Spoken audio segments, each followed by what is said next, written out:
This is the Retirement Bullpen with Richard Warner. The team at Warner Financial Solutions want to help you feel confident about your retirement, no matter where you stand. Get more at warnerfinancialsolutions.com. Now, the Retirement Bullpen. According to the FBI, Americans over the age of 60 lost nearly $4.9 billion to fraud in 2024 alone. Yes, I said $4.9 billion with a B. Well, today we're going to break down some of the most common fraud tactics that are facing retirees and pre-retirees and what you can do to stay informed. You're listening to the Retirement Bullpen. I'm here with our host, Richard Warner. Richard is an investment advisor representative, certified retirement income professional, and owner of Warner Financial Solutions. You can learn more at warnerfinancialsolutions.com. Richard, this one gets me riled up because I get upset that people take advantage of the elderly. That's a pet peeve. I think because it happened. I know. I've seen it. It happened to people I care about. Thankfully, it was only a couple $100, but it was the telephone call. Oh, you missed this bill. You have to go buy the Visa prepaid cards and send them off in the mail. And she did. I have seen some really interesting fraud attempts, and I saw one that got somebody one time really bad. So the most common one I've probably run into are clients where they've shared with me or people that I've known have shared with me is they get a phone call from somebody that sounds like their grandson or their granddaughter. And they are broke down or something bad has happened and their cards aren't working, they're out of cash, and they need money wired now. Yeah. And they know enough about this person that they can come across as that grandchild. And obviously they're tugging on the heartstrings of grandma or grandpa there that, hey, my grandchild is stranded somewhere, needs money. It's usually not huge sums of money, but it's, a few thousand or maybe $10,000 or something like that. It's a good sum of money that nobody wants to just give away to a crook. I have never met anybody that got foiled by it. I've met some people that almost did, but probably the other one that I have seen people get foiled by, and it's a lot bigger.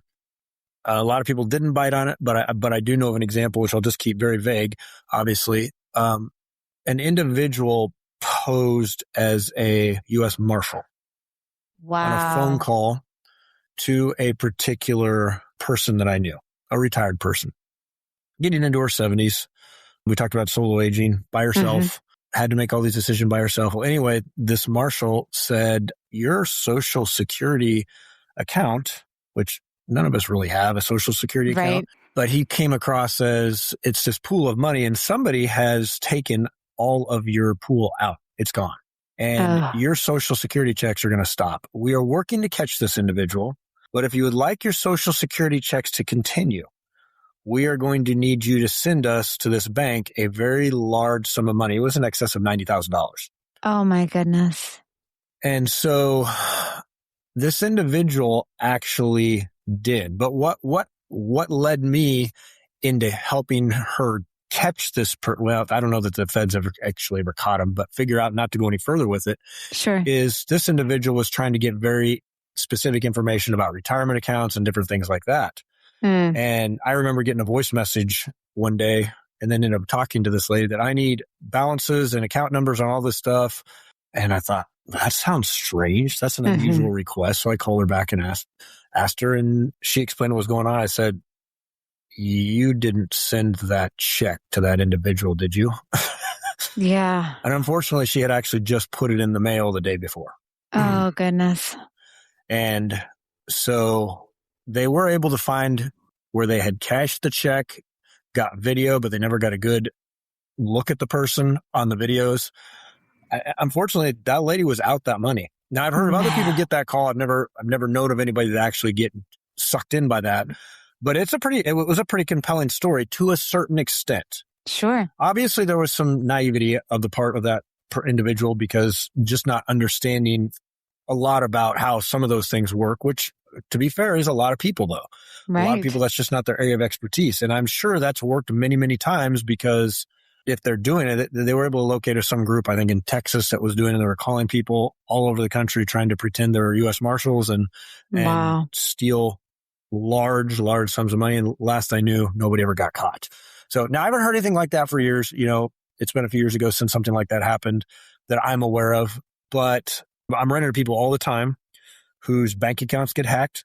Mm-hmm. So now, fortunately, there's protections put in place. There's insurance programs that back that. So if a few $1,000s get taken out, usually banks are really good about seeing somebody is taking money and depositing or pulling, not depositing, but pulling small sums to their own noticeable, and they put a freeze on your account.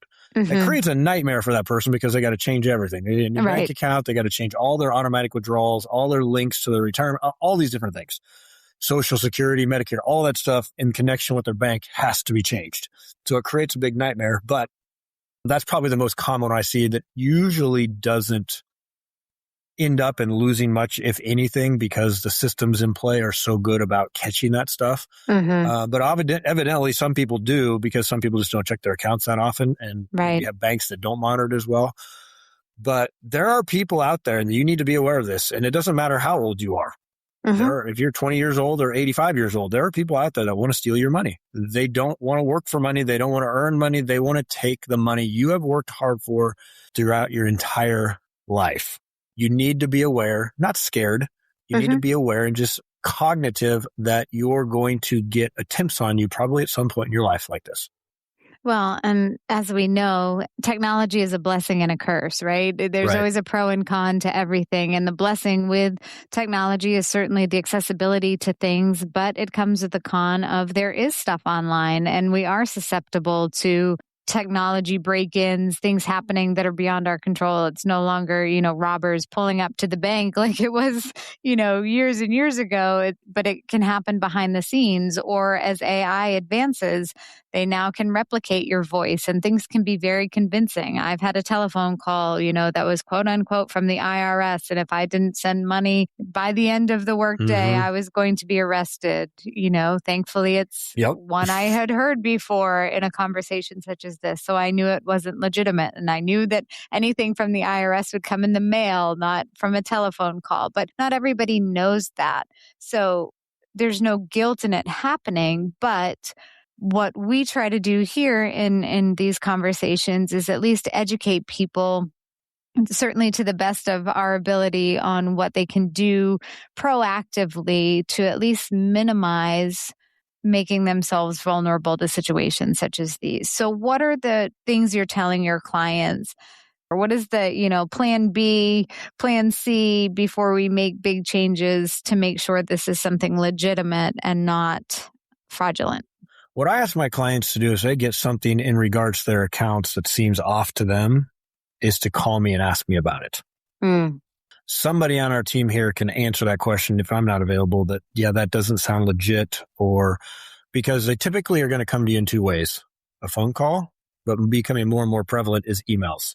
Mm-hmm. And a lot of times when you click on that link and download that thing of that letter or whatever from the quote unquote fake IRS right. that came in your email box, that allows somebody into your computer.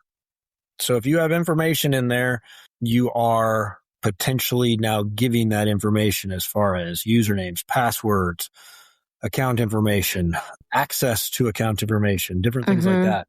The phone calls are becoming, I feel like, less prevalent just because landlines are starting to go away. So I don't think access to numbers is as much as it used to. A lot of those numbers people don't answer, or they still have them. They don't answer them. It just rings and rings and rings and never pick up unless it shows up on caller ID, somebody they know and want to talk to. Sure. So not answering calls from people you don't know is helpful. But again, sometimes there's people that you don't know calling you need to talk to. There might be changes in one of your accounts and somebody is calling you to verify some things. Typically, somebody's going to forewarn you about that, though. You usually don't get these things randomly, just kind of out of nowhere, like wanting to know your information. And typically, they know a lot about your situation. They're not asking you all these private questions. So just being aware of who you're talking to, who you're getting those emails from. And if you have a question about it, ask somebody who should know, is this something I should be dealing with, or should I delete this? Should I throw this away? Should I not return this call? Is very, very important to avoiding these types of things. That's not 100% cure all, but Sure. it definitely helps a lot. Well, and one of the things that we've always implemented, and, we now have a 21-year-old, so we're trying to teach him about things to be careful of because he's got his own accounts and his first full-time job. And so that's part of the conversation. But we're telling him anytime you get something, if it's from a company, go to that actual company's website, type it into your browser by yourself. Don't click a link to get to it, because scammers do a great job of making things look legitimate. They will copy as much of the website as possible. So to your point, if you're clicking that link, it's going to look enough like the website that it won't raise a red flag. So if you go to the website directly, type it in yourself, and then can't find the thing that they're sending, that's a good indication that it's probably not legitimate. You call the customer service number there, not the one that they're telling you to call in the link. Yeah, that's a good point. And another thing I recommend to folks as well is credit monitoring services. They're not very expensive, and they've saved me a couple of times where somebody has tried to apply for credit under, and it was not me. And so it blocked the whole thing and it never went any further. It allowed me to make some changes that then eliminates, at least for a while, the potential of that person doing that. And a lot of credit card companies will often do that, free as part of your, having their card. I mean, there's some weird scenarios out there. I mean, it's seeming like more and more prevalent, at least things I've read and heard, people going out and taking a loan against your mortgage or your home. Golly. Just able to steal your identity and do that. So having some entity monitoring your credit, it doesn't 100% prevent it, but at least it's going to send a trigger text, email, call to you that says, hey, you're applying for this. Because they're essentially pretending to be you, putting a lien on your home, taking money out of the value, and they're running away with it. So now you're stuck with this debt that you're tied to, so that you had nothing to do to. So there's a lot of interesting ways they will try to get at your assets from all kinds of different directions, to accounts, to property values, to different things like that. So having as many things as you can monitoring you. Again, I'm not saying one entity is probably fine from a credit monitoring standpoint, because they're going to easily catch all that kind of stuff. Is it beneficial for someone who's nearing retirement or even in retirement to freeze their credit? It can be done free of charge, if I'm not mistaken. And so now, if you're not making any large purchase, you're not moving homes, you're likely in the home that's already paid off. If you don't have anything scheduled that would require a credit pull, is it advantageous to go ahead and freeze it? And then if we're going to buy a second home, or, we're going to be snowbirds and go down to Florida and have a second location there, I can unfreeze it for that purpose. It's not something I've had anybody do, but I don't know why that would be a negative. Because a lot of times when you're talking with a retiree, their debt's paid off. Anytime they're going to utilize funds, I mean, the only credit they're using is probably a credit card that they pay off every single month. Right. But they're not going out and actively applying for new credit. So putting that freeze on could be very beneficial, because that doesn't allow if somebody applies under your contact information or your social security number, they're not going to get anywhere with it. So it puts a protection in place. Yeah, that could be a great idea. And to your point, they are getting more and more creative. I just had to share this story because it made the news here in Georgia during the Masters. They were not allowed to have phones on the golf course. For anybody attending, phones are not allowed. And families who had who had members in attendance were getting telephone calls because they were, the call was saying, your loved one has been arrested and you need to send, bail money to this location in order for them to be freed. They don't have their phone. And now if you tried to call that person because they didn't have their phone, it wasn't allowed at the Masters.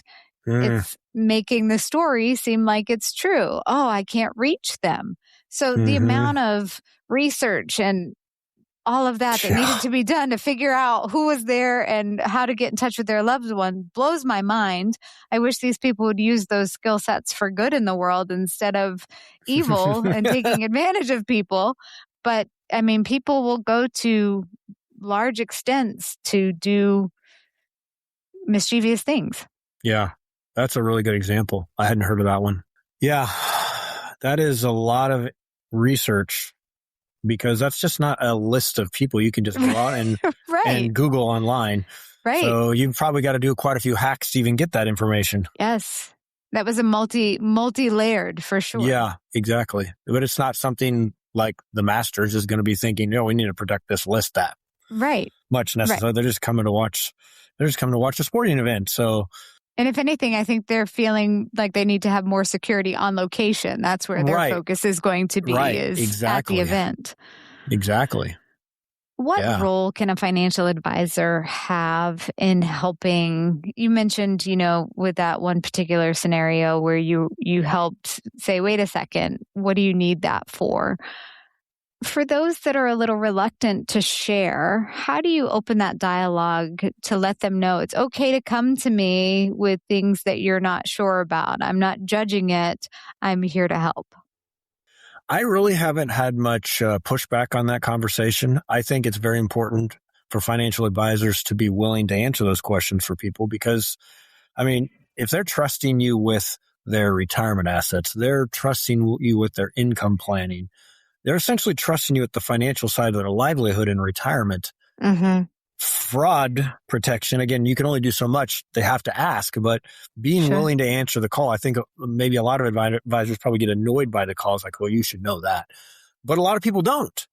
And I think your advisor should be willing to take that call. It doesn't take but a couple of minutes to answer typically. Sure. And just be there, at least somebody on the team be able to answer, no, you do not, you stay away from that. Or this is a big problem. You might want to call your bank because of this. Right. And things like that. So and obviously most of us in this industry are pretty knowledgeable about most of those things. Not all, because new things are ever popping up. Like the Masters. Yeah, exactly.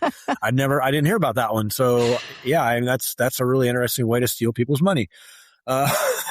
But people are getting more and more creative. And if you don't have somebody on your side helping you bounce those ideas, is that really a good advisor? I think you want an advisor that's going to be willing to do that for you. And perhaps if your advisor is somebody that's getting frustrated you for asking, it's time to look for a new advisor. Mm-hmm.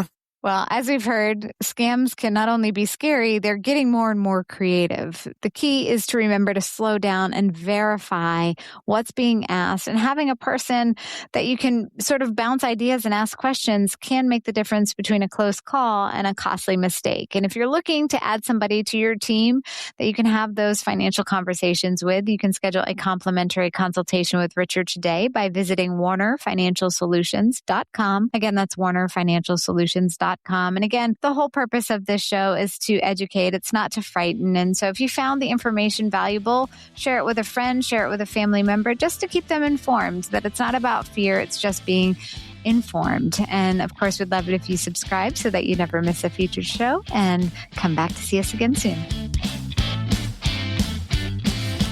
Insurance products are offered to the insurance business Warner Financial. Warner Financial is also an investment advisory practice that offers products and services through Impact Partnership Wealth, LLC, IPW, a registered investment advisor. IPW does not offer insurance products. The insurance products offered by Warner Financial are not subject to investment advisor requirements. NPN number 7617022. Investing involves risk, including the potential loss of principal. Any references to protection, safety, or lifetime income generally refer to fixed insurance products, never securities or investments. Insurance guarantees are backed by the financial strength and claims-paying abilities of the issuing carrier. This podcast is intended for informational purposes only. It is not intended to be used as the sole basis for financial decisions, nor should it be considered as advice designed to meet the particular needs of an individual situation. Warner Financial is not permitted to offer, and no statement made during this show shall constitute tax or legal advice. Our firm is not affiliated with or endorsed by the U.S. government or any governmental agency. The information and opinions contained herein provided by third parties have been obtained from sources believed to be reliable, but accuracy and completeness cannot be guaranteed by Warner Financial.